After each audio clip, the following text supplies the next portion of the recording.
I just say, oops, I got 99 problems singing bye, bye, bye. Hold up, if you wanna go and take a ride with me, better hit me, baby, one more time. Hello everyone, it is me, Frosted Destiny, and welcome to my first video on this channel. And today we're just going to be discussing kind of a simple topic just to start it off, and this is the Storm Rising event.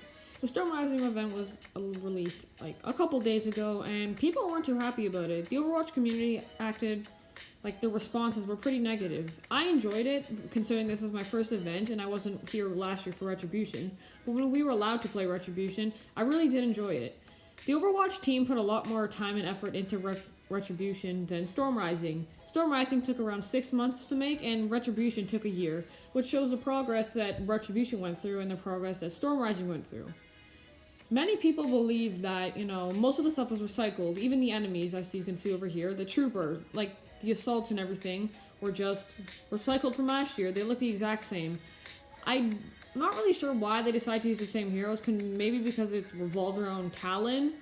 Because in the Retribution mission last year, it was also revolved around Talon and, going to their base and stuff. So maybe that's why they kept them, but I would have liked to see, like, different enemies you could have faced and stuff, just to give it a little bit more suspense. The heavy brutes that you fight, like, in each level, they also seemed a bit easier. In Retribution, they used to be really hard, and, like, people would barely make it through Legendary. As you can see in this clip, me and my team almost won.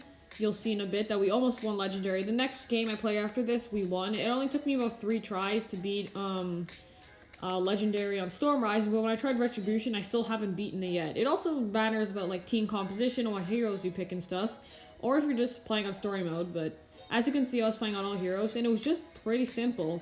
It wasn't that simple, but much easier than Retribution, which I was expecting more suspense and conflict.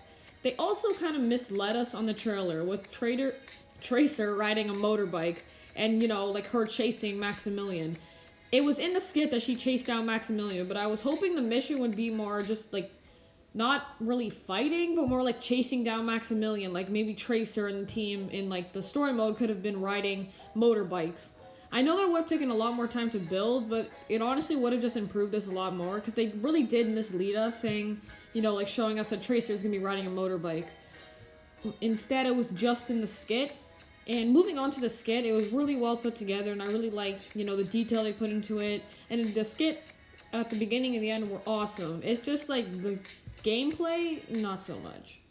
I do get that some people are upset with the event. I'm, like, kind of in the middle. I did like it, but I didn't, like, totally enjoy it. But I played it a couple times, and, like, it doesn't get too boring, but it just felt really easy, like, on all the modes. And there is a reason behind this. The reason why I'm not so mad or anything, because Jeff, he released an update video that he would have more game features coming into the future, like cross-platforming, which I've wanted forever because I can play with my friends that are on, like, PC or PS4. Only a couple of my friends play on Xbox, and, like, they're not on all the time, but my PC friends are always on all the time. So, like, I'd really love cross-platforming, but you also do have to consider, like, the rising amount of toxicity that may be, like, bring into this if, you added PC and PS4, so they also have to keep that in mind. So I'm not really sure if they're actually going to be bringing cross-platform out, but that would be a really nice feature to have. They also said that they're working on Anniversary. They said that one of the Diva skins is going to break the internet, so you also got to give them a little bit of credit for at least trying to improve the game after the Storm Rising event. I'm really, like, trying to see what this Diva skin is, because I feel like it's going to be something, like, with K-pop or something. Because they did that in one of their other games, and that'd be pretty cool, but you never know. They also said they're going to be bringing some new events, like some new custom, the arcade games are going to be bringing some new ones, like, basic shooter games, which is going to be really interesting. I doubt they're going to bring a Battle Royale, considering it's a team, base fighting game, but you never know. So, they've been working on Anniversary, and, they also have Storm Rising, and it did take them 6 months, which, if you think about that, it is a pretty long time to work on just, an update, because other games, like, their updates are pretty quick, simple, but when Overwatch updates, it's always something new and really exciting, in my opinion. Overwatch is, like, Fortnite also does have really big updates, but I'm not really sure what to think of this, to be honest, but they said they have great plans in store for Anniversary, and they've been working really hard on this, so the Overwatch community, well, at least I am relying on Anniversary to kind of fixed the Storm Rising event, which went okay, but I hope Anniversary will go better.